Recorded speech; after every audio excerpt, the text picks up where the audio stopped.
Educação à distância, mudando realidades.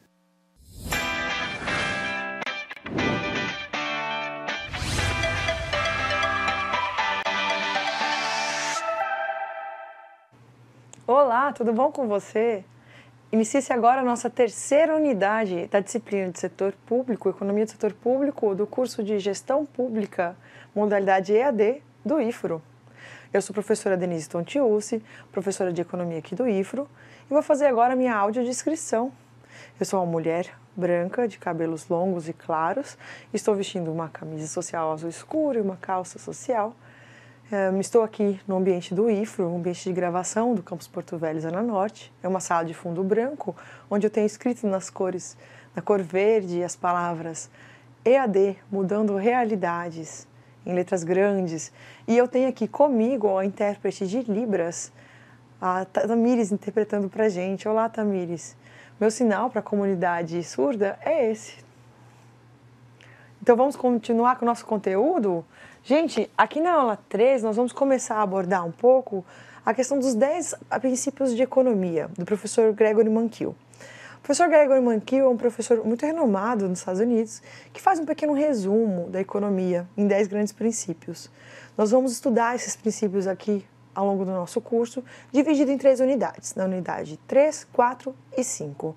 Nessa unidade de hoje, nós vamos estudar um pouco sobre como as pessoas tomam decisões. É um tópico dentro do seu conteúdo. Vamos ver aqui no slide?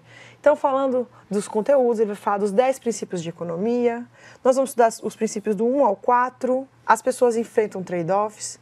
O custo de algo é o que você desiste para obter isso. Pessoas racionais pensam na margem e pessoas reagem a incentivos. Essa é uma forma de entender um pouco sobre a economia neoclássica, como a gente estudou na unidade número 2. Entender os principais pontos de como a economia neoclássica interpreta o mundo. E hoje nós vamos entender um pouco sobre como a economia entende que as pessoas reagem em diferentes situações, tá? O objetivo dessa aula é esclarecer as relações econômicas que existem entre os indivíduos e eu vou apresentar então esses 10 princípios da economia do professor Gregory Mankiw. O professor Nicholas Gregory Mankiw, ele nasceu em 1958, está vivo, né, até hoje. Ele é professor de economia de Harvard e ele tem esse livro muito popular, que é o livro de Introdução à Economia, livro que a gente estuda às vezes no primeiro ano de economia da faculdade. E é o livro que ele usa, a Introdução à Economia, lá em Harvard. E nesse livro ele tem um capítulo, né, uma seção que ele decide assim, discutir alguns princípios de economia. E esses são os princípios que nós vamos estudar. É o princípio que ele mesmo elencou, ele que organizou.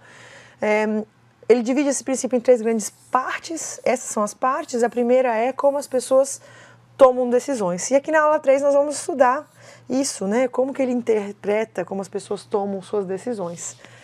Na nossa unidade número 4, a gente vai estudar essa outra parte, que ele interpreta aqui como as pessoas interagem.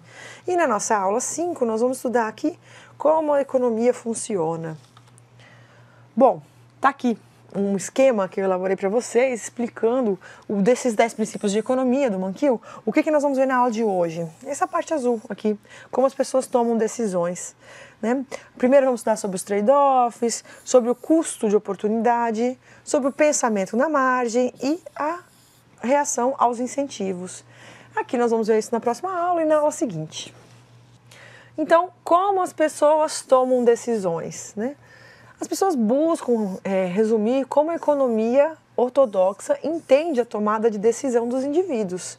É importante para entender os modelos econômicos. É relevante também para a elaboração de políticas públicas, entender a incentiva das pessoas. Esse primeiro princípio é sobre os trade-offs que as pessoas enfrentam. A gente vai enfrentar um trade-off quando a gente enfrenta uma escolha. Então, a palavra que substitui bem a palavra trade-off é a palavra escolha. Eu acho brega, né, ficar falando inglês, a gente fala com sotaque mais ou menos, mas é que nos livros de economia do Brasil mesmo a gente ainda usa essa palavra, trade-off, né? Ele refere-se a uma escolha que exclui a possibilidade da outra. Eu acho uma maneira bem fácil quando você pensa assim, quando eu gasto meu dinheiro, se eu tenho na minha conta R$100, tudo que eu gastar com esses R$100 exclui todas as outras possibilidades. Eu posso ir ao mercado, fazer uma compra de R$100, eu posso colocar R$100 de combustível no carro, mas uma escolha exclui a possibilidade da outra. É muito fácil entender isso também com o seu tempo. O que você vai fazer com as suas próximas horas? Eu tenho um convite para você. Leia o material de apoio da disciplina. Lá estão bem resumidos esses princípios, uma linguagem bem acessível. Eu tenho certeza que você vai entender um pouquinho melhor. E é importante, ajuda a gente a entender melhor a realidade, sabe? É verdade, essa parte da economia ajuda a gente a ter um pensamento mais racional sobre o mundo. Mas o que você vai fazer com as suas próximas horas é um trade-off. Você pode assistir vídeos no YouTube, você pode ler nosso material. Você pode também fazer uma infinidade de outras coisas que vão te distrair aí na internet, né? Mas eu sugiro, faça a escolha certa nesse trade-off, estude um pouco mais sobre essa disciplina, tá? Um trade-off muito importante que a gente vê na economia o tempo todo é o trade-off que existe entre eficiência e equidade. Eficiência é a coisa mais eficiente possível, a coisa funcionando da maneira como uma máquina, perfeitamente, sem desperdícios. E equidade e distribuição, né? Igualdade. Um exemplo mais moderno que eu tenho para pensar sobre isso é o papel da Amazon que está chegando no Brasil, né? A Amazon é essa grande multinacional de vendas, que faz vendas pela internet. Você pode entrar no seu celular agora, baixar o aplicativo, fazer uma compra que muitas vezes vai ser mais barato do que as compras no seu mercado, na sua cidade. Você pode colocar lá, automático. Eu tive um filho, boto lá, fraldas de bebê. Pode chegar aqui em casa de 15 em 15 dias, 2 pacotão de fralda. É uma escolha muito eficiente. No entanto, não tem muita equidade, porque se muita gente na sua cidade faz isso, isso começa a comprometer a renda dos comerciantes da cidade. Atrapalha a renda das lojas, atrapalha as farmácias, atrapalha os mercados que contam com esse consumo da sociedade. É uma escolha eficiente, mas que não gera equidade. E é por isso que muitas vezes o capitalismo leva a uma situação de concentração do capital. Muitas empresas vão ganhando poder dentro da sociedade, um poder de monopólio muito grande, porque elas vão atuando de forma mais eficiente. A sociedade tem que enfrentar esse trade-off recorrentemente, muitas vezes. Não existe uma solução, tá? Estou mostrando só o problema. Segundo princípio que nós vamos ver. Esse princípio é maravilhoso. Esse aqui é meu preferido. Eu queria botar um coração aqui. Posso botar um coração? Botar um coração aqui. Eu queria que você levasse esse princípio para a sua vida. Aprenda mais sobre ele, entenda ele, compreenda e interprete a sua vida sobre a luz desse princípio. Tá? Esse princípio é maravilhoso para a gente começar a tomar decisões melhores na vida. Tudo que você paga uma coisa tem um custo específico que às vezes você não conheceu ainda. O custo de tudo que você tem na vida é o que você desiste para obter aquela coisa.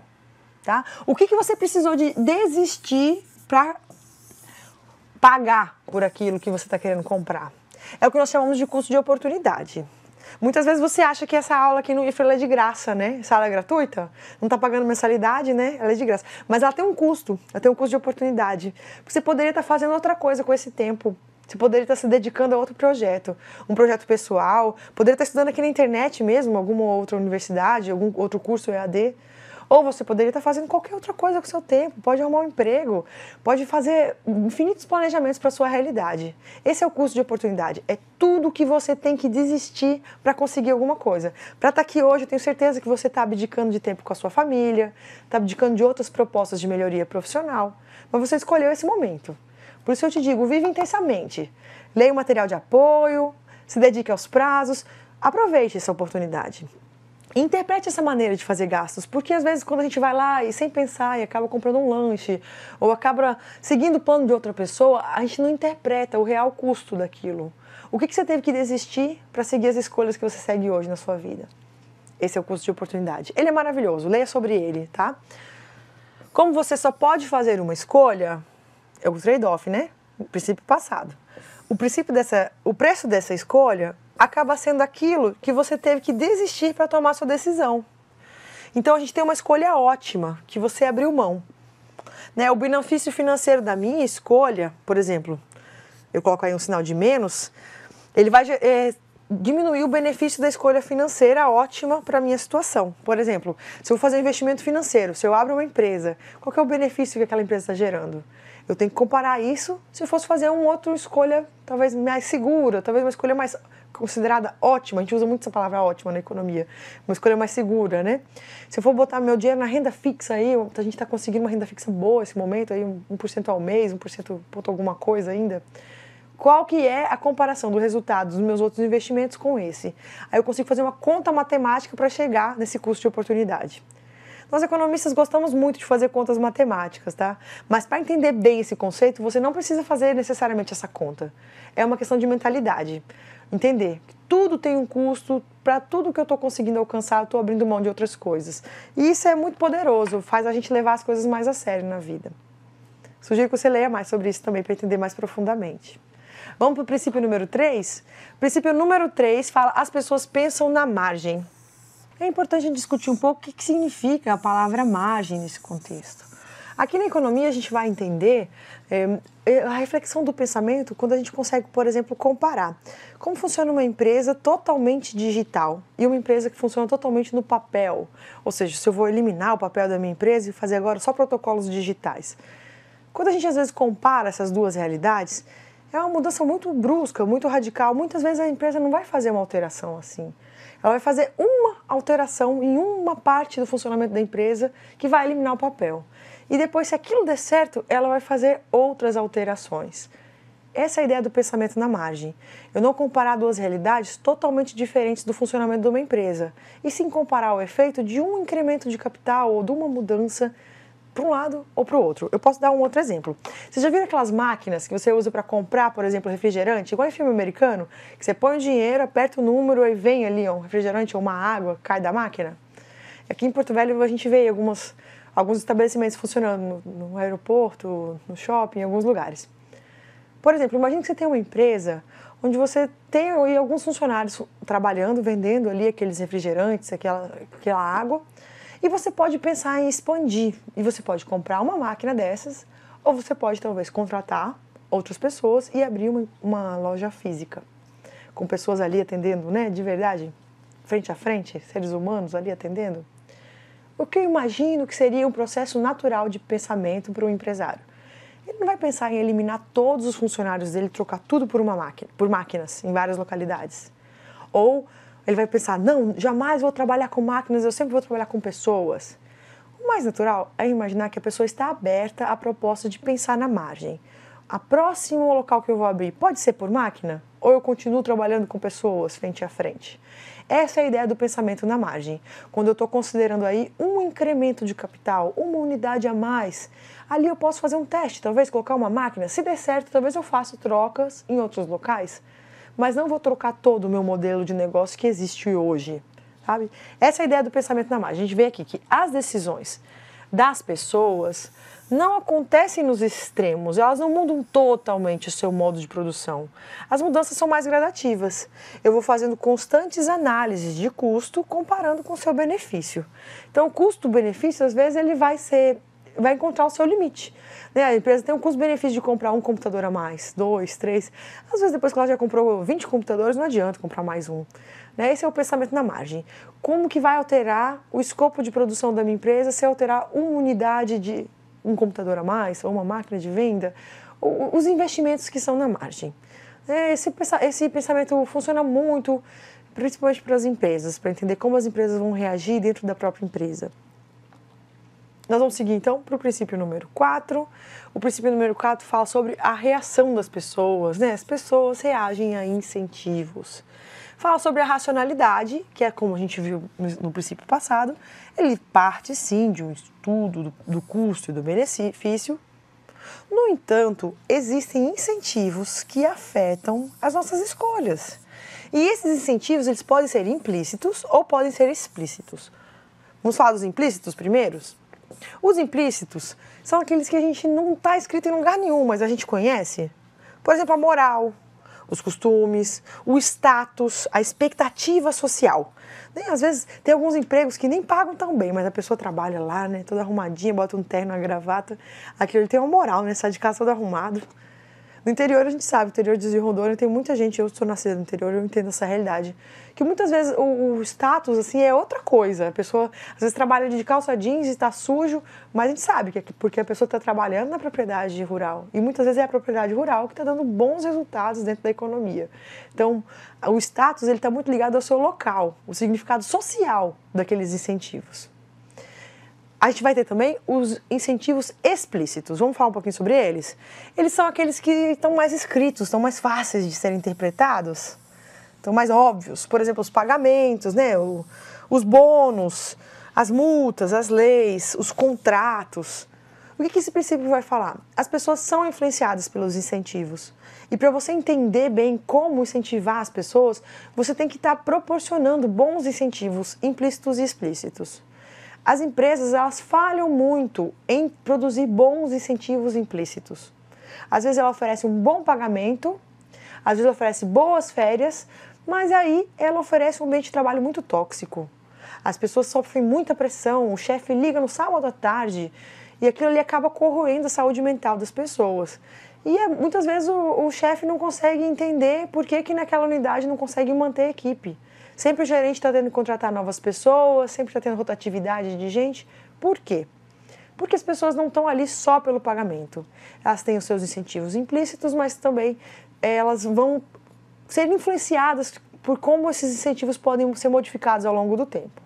Por isso que muitas vezes a economia não considera por escrito ali os treinamentos, a capacitação, as mudanças de incentivos que uma empresa pode ter, mas a gente tem que levar isso em consideração, tanto para as empresas como para a sociedade também. Nós temos que levar isso em consideração na nossa vida e, na verdade, muitas vezes no automático mesmo, sem refletir sobre isso, a gente já leva isso em consideração.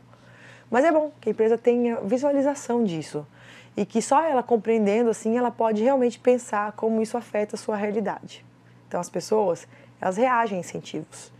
Muitas vezes a gente aperta os botões dos incentivos explícitos, esquecendo da importância dos incentivos implícitos. Mais detalhes a gente vê no nosso material de apoio sobre a nossa disciplina. E assim, a gente encerra aqui os conteúdos dessa aula. Essa foi a unidade número 3. Nós encerramos por aqui e eu aguardo vocês na unidade número 4. Até breve.